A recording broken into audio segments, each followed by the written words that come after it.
Hi, friends. It's the Circle of Hope Pastors again. This time we're not talking about what somebody asked us to talk about. We're talking about something important we want to talk about because we're excited about Circle of Hope getting into its second act.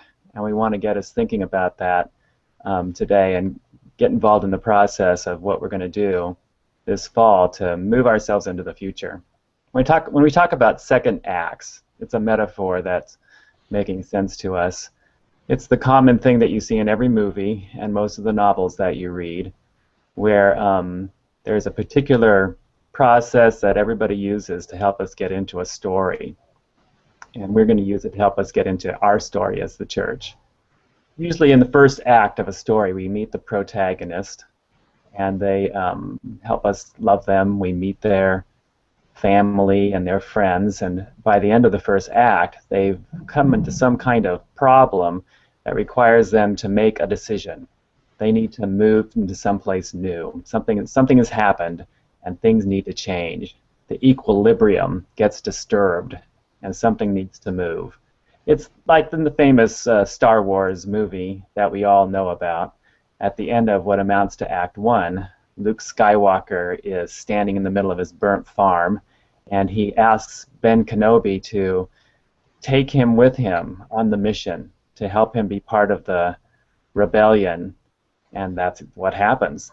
End of Act 1, beginning of Act 2, when he finds the princess, he emboldens the revolution, and by the end of Act 3, he's destroyed the Death Star, and a whole new situation for him and for his friends and family, and the whole universe in Star Wars has begun. So we're working with that metaphor too to help us think about what God is doing in us too. Yeah, the most recent first act of Circle of Hope, since we planted our most recent congregations at Marlton and Crescent and Broad and Dauphin, has been really great. But it's coming to a close, and so we're in the process of making a commitment to move into our second act. Maybe nobody burned down the farm, and Obi-Wan hasn't revealed our innate capabilities, but we have reached the problem of coming to the end of what our original ideas and habits can handle. We've done a really great job. We've experienced a lot. We have a lot that we've gained. It's almost a problem of riches. We have so much. But we've also outgrown our old ways in number and in capacity, and we can't stay stuck in the equilibrium that we have right now. We're experiencing this spiritual pressure to grow and to change. We need to get into our second act because we want to embolden the revolution. Now, not too many people have been around for the last 5 years, but enough have to remember how we've been changing and how this first act is coming to a close, this wonderful era. We set some kind of extreme goals for ourselves in terms of like how many cells we thought we would multiply, or how many just partners we would find, and it was a bit more ambitious than what ended up being reality.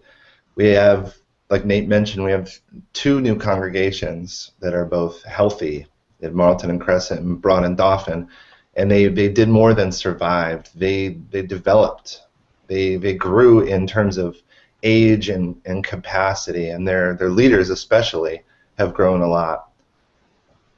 Across the whole network, our leadership has changed and developed. We produced a ton of new leaders, people who want to develop personally in this way that transforms others and their communities.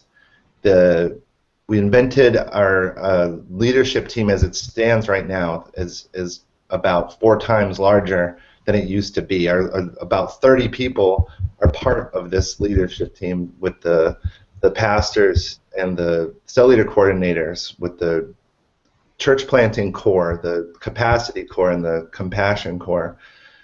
We stabilized our finances, and that's a huge deal when you're doing a lot of risky endeavors. And we developed a lot in terms of how to keep the integrity of the thing, how to be one church with one bank account in 4 congregations, and how to be able to communicate about it with a lot of integrity. Our compassion teams have been flourishing and growing and dying when the passion's not there. Circle Thrift became a powerhouse in creating jobs, creating opportunities, and sending money to good work locally and around the world. Circle Counseling has been developing so much they decided they needed another office to have therapy sessions in South Jersey, and now we're looking at South Broad. The way that we have a lot of kids now in our network, and we're thinking about how to love the kids in Philadelphia and South Jersey with some intentionality, and the ways that we've been communicating, especially among those leaders who have been doing such a good job over the last few years to like develop, get together, have our common theology and our common strategies. We took longer to meet some of these goals than we thought we would, or maybe that we even wanted to. But here we are, ready to risk it all and to try what's new and to get into some new stuff. Thanks, Joshua. So starting this week of October 5th and stretching into the week of October 12th, we want to talk about this. We want all the cells and the teams to have important discussions and conversations about what this second act is. The pastors have been talking about it for months and praying about it. We retreated together to pray and discern more. And we're figuring out what's next in very practical ways, and we're going to offer some ideas to this process. So you're going to get a sheet of paper with all of this and a lot of what we're talking about on it. But first, we hope that you'll look back as far as you can, really, the last few years, and appreciate and be thankful for what the first act has been. It has been really great, and I've been thankful to be a part of it. And if that was it, I think we'd be doing something awesome still. So share about that experience. Talk about how you felt and what you did, what was going on. Get a common understanding for what's been happening and what's been going on, and then we'll move forward to figure out maybe what are we actually up against. What limits us? What's the next Death Star, so to speak? The pastors are going to provide some specific ideas about what these basic plans for the second act will look like. New church planting ideas, new staff, new ways to see the whole network, how to distribute network resources and assets.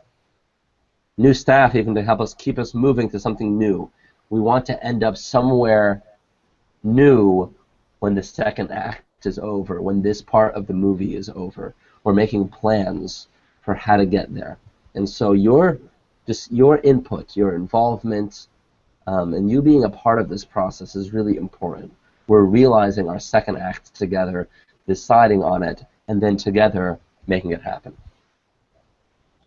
So this discussion is going to happen in every cell, and we hope every team, and we hope just around the table at the bar too, so that we're thinking together all along this way during the season and being empowered by the Holy Spirit to imagine what's happening next.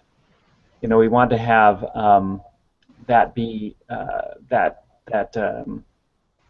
important process that we work with every year, where everybody becomes a part of the process of moving us into whatever it is that's next. You matter in this.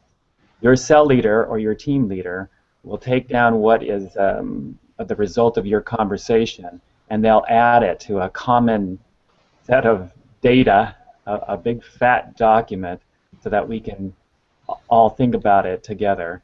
And then we'll do something with that together. You'll get a chance to look at it, but your leaders will get a chance to do something with it too.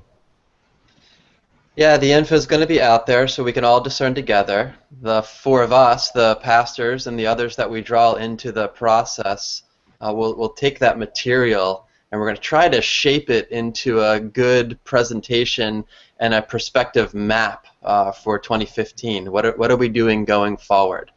Our hope is to design that plan, that map, to sort of reflect in the next year how the next year is going to help us meet our 5-year goals. So we're going to take steps next year to really get into where we're going to be in 5 years as one church, being expressed in 4, maybe 5 locations, as one church being expressed through cells and public meetings and events and compassion teams and businesses and all of you, spirit-filled individuals. We have such giftedness, and we've really fought hard to win the day and gain the skill that's necessary. And we want to see all of that come to fruit in the next era. And some of the best ways to listen are right where you're at. So like Ron and Nate are talking about in your cell on your team. And we want to try something else that can help us to listen well and differently. We want to have these listening meals on October 31st and November 1st. Everybody can sign up for a breakfast time or a dinner time either day.